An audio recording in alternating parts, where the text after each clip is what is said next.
নমস্কার বন্ধুরা, কেমন আছেন আপনারা? আপনারা কি কখনো একটা গ্লাসের সাহায্যে আটা চেলে দেখেছেন? গ্যাস না জ্বালিয়ে কিভাবে খুব সহজেই আপনারা ডাল সেদ্ধ করে নিতে পারবেন? নরম হয়ে যাওয়া মাছ আপনারা কিভাবে সেটাকে ঠিক করে নিতে পারবেন? শাড়ি পরার পর ওষুধের খালি প্যাকেটের ব্যবহার করবেন কিসের জন্য? অতিরিক্ত গরম দুধ আপনারা কিভাবে খুব সহজেই অনেক তাড়াতাড়ির মধ্যে ঠান্ডা করে নিতে পারবেন?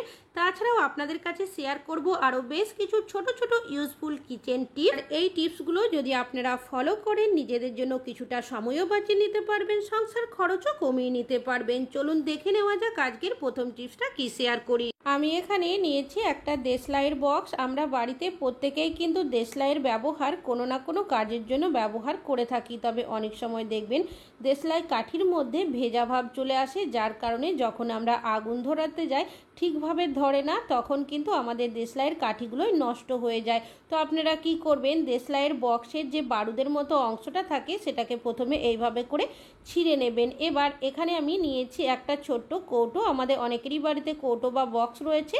এর মধ্যে আমি দেশলাইয়ের কাঠিগুলো এইভাবে করে রেখে দেবো। তবে দেশলাইয়ের কাঠিগুলো সহজে কিন্তু ভিজে ভাব হবে না। এখানে একটা ডবল সাইজের টেপের টুকরো ঢাকনার মধ্যে আটকে দিয়েছি। কাগজের মতো অংশটাকে তুলে যে দেশলাইয়ের কাঠির বারুদের অংশটা কেটে নিয়েছিলাম সেটা লাগিয়ে দিলাম। এইভাবে যদি আপনারা দেশলাইয়ের কাঠিগুলো ব্যবহার করেন তাহলে দেখবেন দেশলাইয়ের কাঠিগুলো কিন্তু নষ্ট হবে না। আশা করছি টিপসটা কাজে আসবে। এখন চলে যাচ্ছি পরবর্তী টিপস। নিয়েছি পেঁয়াজ আমরা প্রত্যেকেই রান্নাবান্নাতে কম বেশি ব্যবহার করে থাকি। তাছাড়াও অনেকে দেখবেন আমরা কাঁচা পেঁয়াজ ভাতের সাথে খাই বা হয়তো রুটির সাথে খাই, আবার কখনো কখনো স্যালাড হিসাবেও কিন্তু খেয়ে থাকি। তবে সমস্যাটা কি হয়, কাঁচা পেঁয়াজ খাওয়ার পর মুখের থেকে দেখবেন একটা পেঁয়াজের স্মেল কিন্তু বেরোতেই থাকে, যার কারণে অনেকে আমরা পেঁয়াজ খেতে পছন্দ করলেও কিন্তু খেতে পারি না। তবে যখনই আপনারা পেঁয়াজ খাবেন, কিভাবে খাবেন, তো তারই একটা টিপস আপনাদের কাছে শেয়ার করব। প্রথম নিয়ে নিতে হবে একটা পাত্র। এর মধ্যে দিয়ে দিচ্ছি আমি বেশ কিছুটা পরিমাণের নর্মাল জল, আর নিয়েছি এখানে আমি ভিনিগার। একদম সামান্য পরিমাণের ভিনিগার এর মধ্যে দিয়ে দেব। তারপর জলের সাথে খুব ভালোভাবে ভিনিগারটাকে মিশিয়ে দেব। এবার এই জলের মধ্যে কেটে রাখা পেঁয়াজগুলো দিয়ে দেব। 5 মিনিট মতো আপনারা রেখে দেবেন। তারপর পেঁয়াজটা এখান থেকে তুলে নর্মাল জল দিয়ে ধুয়ে খাবেন। ভিনিগার দেওয়ার কারণে মুখের থেকে যে একটা পেঁয়াজের স্মেল বেরোয় সেটা বেরোবে না। জল দিয়ে ধোয়ার কারণে টক ভাবও লাগবে না। আশা করছি টিপসটা কাজে আসবে। এখন চলে যাচ্ছি পরবর্তী টিপসে। আমি এখানে নিয়েছি বেশ কিছুটা বাটা মাছ। আমাদের প্রত্যেকেরই বাড়িতে কিন্তু কম বেশি নিয়ে আসা হয়ে থাকে। তবে এই ধরনের ছোট মাছ যখন আমাদের নিয়ে আসা হয়, দেখবেন পেটের নোংরাটা বের করা হলে অনেক সময় দেখা যায় মাছটা অনেকটাই নরম হয়ে যায়, বিশেষ করে পেটের জায়গাটা। যার কারণে সমস্যাটা কি হয়, মাছ যখনই আমরা ভাজতে যাই মাছটা কিন্তু ভেঙে যায়, ঠিকভাবে আমরা মাছটা ভাজতে পারি না। তবে যখনই আপনাদের এই ধরনের সমস্যা হবে সেক্ষেত্রে আপনারা কি করবেন, মাছটাকে প্রথমে ভালো করে ধুয়ে নেবেন। এখানে নিয়েছি লবণ, কিছুটা পরিমাণের লবণ দিয়ে দিয়েছি। তারপর খুব ভালোভাবে লবণটাকে মাছের মধ্যে মাখিয়ে দিতে হবে। তো দেখতেই পাচ্ছেন মাছের মধ্যে কিন্তু লবণটা খুব ভালোভাবে মাখিয়ে নিয়েছি। তবে চাইলে আপনারা মাছগুলো কোনো কন্টেনারের মধ্যে ভরেও নিতে পারেন। তবে ডাইরেক্ট আমি এই প্লেটটাকে ডিপ ফ্রিজের মধ্যে রেখে দিচ্ছি 10 মিনিটের জন্য। ফিরে আসছি 10 মিনিট পর। এখন কিন্তু 10 মিনিট হয়ে গেছে। এবার মাছগুলোকে আমি ফ্রিজ থেকে বের করে নিচ্ছি। এইভাবে যদি আপনারা ডিপ ফ্রিজের মধ্যে 10 মিনিট রাখেন, দেখবেন যে মাছগুলো নরম হয়ে যায়, সেটা কিন্তু অনেকটাই টাইট হয়ে যাবে। এবার এই মাছগুলোকে আরও একবার জল দিয়ে ধুয়ে নেওয়ার পর আমি লবণ হলুদ মাখিয়ে নিয়েছি। এবার এই মাছগুলো আপনাদের ভেজেও দেখাবো। আমি গ্যাসের মধ্যে একটা কড়াই গরম করতে বসিয়ে দিয়েছি।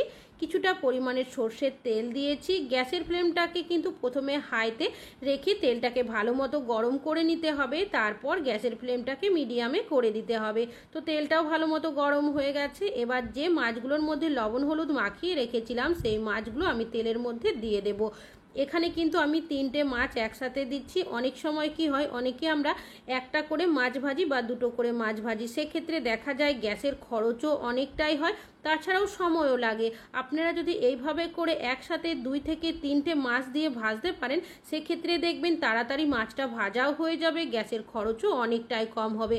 মাছগুলো যখন একটা সাইড ভেজে নেওয়া হয়ে যাবে তারপরেই কিন্তু অন্য সাইডটা উল্টে দিতে হবে। কাঁচা অবস্থায় মাছটা উল্টাতে যাবেন না, না হলে কিন্তু মাছ ভেঙে যাবে। তো দেখতেই পাচ্ছেন আমার কিন্তু দুটো সাইডই ভেজে নেওয়া হয়ে গেছে। তবে গ্যাসের ফ্লেমটাকে মিডিয়ামে রেখে মাছটা ভাজার চেষ্টা করবেন, সেক্ষেত্রে মাছটা দেখবেন পুড়ে যাওয়ার সম্ভাবনাও কিন্তু থাকবে না। তো এইভাবে করে মাছটা আমি ভেজে নিয়েছি। দেখতেই পাচ্ছেন একটা মাছও কিন্তু এখানে ভেঙে যায়নি। একইভাবে বাকি যে মাছগুলো রয়েছে আমি ভেজে আপনাদের দেখাচ্ছি। মাছগুলো কতটা সুন্দর ভেজে নেওয়া হয়ে গেছে আর একটা মাছও কিন্তু ভেঙে যায়নি। আপনারা এই টিপসগুলো ফলো করে যদি মাছ ভাজেন, আপনাদের মাছ যদি নরম হয়ে যায় সেক্ষেত্রে মাছ কিন্তু ভাঙবে না। ভালো লাগলে লাইক করবেন। এখন চলে যাচ্ছি পরবর্তী টিপস নিয়ে। নিয়েছি দুধ আমাদের প্রত্যেকেরই বাড়িতে কিন্তু কম বেশি নিয়ে আসা হয়ে থাকে। কাজের তাড়াহুড়োতে হোক কি ভুলবশত অনেক সময় দুধটা যদি একটু বেশি গরম করে দিই, সেক্ষেত্রে এই গরম দুধ কিন্তু বাচ্চারা সহজে খেতে পারে না। অনেক সময় বাচ্চারা স্কুলে যায়, টিউশনে যায় বা অন্যান্য কোথাও যাওয়ার তাড়া থাকলে সেক্ষেত্রে হাতে এতটাও সময় থাকে না যে বেশ কিছুক্ষণ অপেক্ষা করে দুধ ঠান্ডা হলে তারপর খাবে। সেক্ষেত্রে আপনারা একটা পাত্রের মধ্যে দুধটাকে ঢেলে দেবেন, 1 মিনিট মতো অপেক্ষা করবেন। তাহলে দেখবেন যে দুধটা অতিরিক্ত গরম ছিল সেটা কিন্তু অনেকটাই ঠান্ডা হয়ে যাবে আর বেশিক্ষণ অপেক্ষাও করতে হবে না। আশা করছি টিপসটা কাজে আসবে। ভালো লাগলে লাইক করবেন। এখন চলে যাচ্ছি পরবর্তী টিপস। এখানে নিয়েছি একটা দইয়ের প্যাকেট। দই আমাদের কম বেশি অনেকেরই বাড়িতে নিয়ে আসা হয়ে থাকে। তবে দইয়ের যে প্যাকেটটা থাকে সেটা কিন্তু আমরা প্রত্যেকেই ফেলে দিই। ফেলে না দিয়ে এই দইয়ের প্যাকেটটা কিভাবে ব্যবহার করবেন, এই প্যাকেটের মধ্যে দেখবেন কিছুটা হলেও কিন্তু দই থাকে। কি কাজে আপনারা ব্যবহার করতে পারেন। আমরা অনেকেই বাড়িতে এই ধরনের পিলারের ব্যবহার করে থাকি আর রেগুলার পিলারের ব্যবহার করার কারণে অনেকটাই নোংরা ময়লা জমে যায় আর সহজে কিন্তু আমরা পরিষ্কার করতে পারি না। যে দইয়ের প্যাকেটের মধ্যে দইটা রয়েছে আমি একটা পুরনো ব্রাশের সাহায্যে নিয়ে নিচ্ছি আর এই পিলারের মধ্যে এইভাবে লাগিয়ে নিচ্ছি। পিলারের মধ্যে লাগিয়ে নেওয়ার পর আপনারা চাইলে 5 মিনিট মতো দইটাকে লাগিয়ে রেখেও দিতে পারেন। তবে আমি সাথে সাথেই কিন্তু আপনাদেরকে এটা পরিষ্কার করে দেখাবো। তো ব্রাশের সাহায্যে আমি এইভাবে করে হালকাভাবে ঘষে নিচ্ছি। যেহেতু দইয়ের মধ্যে অনেকটাই টক ভাব থাকে, যার কারণে দেখবেন যে কোনো জিনিস ক্লিন করতে খুব ভালো সাহায্য করে। তো দেখতেই পাচ্ছেন পিলারের দুটো সাইডই কিন্তু আমি এইভাবে ভালো করে ঘষে নিয়েছি। এবার পরিষ্কার জল দিয়ে ধুয়ে আপনাদেরকে দেখাবো যে পিলারটা আগে কীরকম ছিল আর এখন কতটা পরিষ্কার হয়েছে। তো দেখতেই পাচ্ছেন যে কতটা সুন্দর পরিষ্কার হয়েছে। দইয়ের প্যাকেট ফেলে না দিয়ে আমরা কিন্তু এইভাবে করে কাজে ব্যবহার করতে পারি আর দেখতেই পাচ্ছেন কতটা চকচক করছে। আশা করছি টিপসটা কাজে আসবে। ভালো লাগলে লাইক করবেন। এখন চলে যাচ্ছি পরবর্তী টিপসে। আমরা অনেকেই আছি যারা দেখবেন বাজারে যে দুধ আটা পাওয়া যায় সেটা রুটি করার জন্য ব্যবহার করি। তাছাড়া অনেকেই রেশনের আটাও কিন্তু আমরা ব্যবহার করি রুটি করার জন্য। সেক্ষেত্রে কি হয়, আমরা অনেকে এইভাবে করে আটা চালনি দিয়ে আটাটাকে কিন্তু চেলে নিই। তবে সমস্যাটা কি হয়, অনেক সময় যদি আমাদের কম পরিমাণে রুটি করা থাকে সেক্ষেত্রে দেখা যায় আমরা যে পাত্রে রুটির আটা মাখি না কেন সেই পাত্রটা অনেকটাই ছোট নিই। যার কারণে সমস্যাটা কি হয়, এইভাবে আটা চালার সময় দেখবেন পাত্রের চারিদিকে আটা গুঁড়ো পড়ে যায় আর যে জায়গার মধ্যে আমরা আটাটা চালি সেই জায়গাটাও কিন্তু নোংরা হয়ে যায়। তবে যখনই আপনারা ছোট্ট পাত্রের মধ্যে আটা চালবেন, কিভাবে চাললে আপনাদের আটাটা পড়বেও না, এমনকি নষ্টও হবে না, তাছাড়াও যে জায়গায় আটাটা চালবেন সেটাও নোংরা হবে না।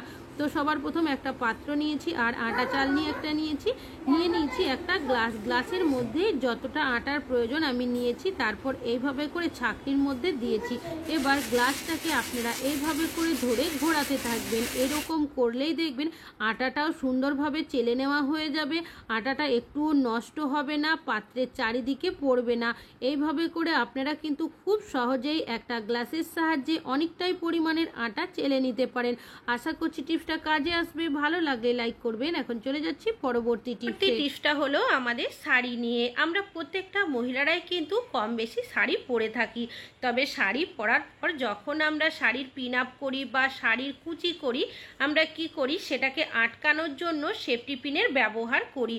তবে সমস্যাটা কি হয়, যখন আমরা সেফটি পিন দিয়ে জায়গাটা আটকে দিই অনেক সময় দেখা যায় সেফটি পিনের নিচের সাইড থেকে এমনভাবে আমাদের শাড়ির মধ্যে হোক কি ওড়নার মধ্যে আটকে যায়, আমরা কিন্তু সহজে খুলতে পারি না। জোর করে যখন টানাটানি করতে যায় সেক্ষেত্রে দেখা যায় সেই শাড়িটা হোক কি সেই জামা কাপড়টা ছিঁড়ে যায়। কোনো জামা কাপড়ের মধ্যে সেফটি পিনের ব্যবহার করবেন আটকানোর জন্য নিয়ে নেবেন ওষুধের খালি প্যাকেট। প্যাকেটের উল্টো সাইডে দেখবেন একটা সিলভার ফয়েলের মতো অংশ থাকে, সেটাকে আমি ছিঁড়ে নিয়েছি। এবার এইভাবে ছোট্ট করে একটু মুড়িয়ে নেব। এবার এটাকে কি করব, সেফটি পিনের মধ্যে এইভাবে করে প্রথমে পরিয়ে দেব। তারপর যদি আপনারা এই সেফটি পিনটা কোনো জামা কাপড়ের মধ্যে এইভাবে করে আটকে দেন, সেক্ষেত্রে দেখবেন কোনোভাবেই কিন্তু এটা সেফটি পিনের ভেতরে মানে নিচের সাইডে ঢুকে যাবে না, যার কারণে টানাটানি করলেও কিন্তু সেই জামা কাপড় ছিঁড়বে না। তাছাড়াও সেফটি পিন যখন আমরা আটকাই, ভেতরের সাইড করে আটকায়, সেক্ষেত্রে এই ফয়েল পেপারের টুকরোটাও কিন্তু দেখা যাবে না।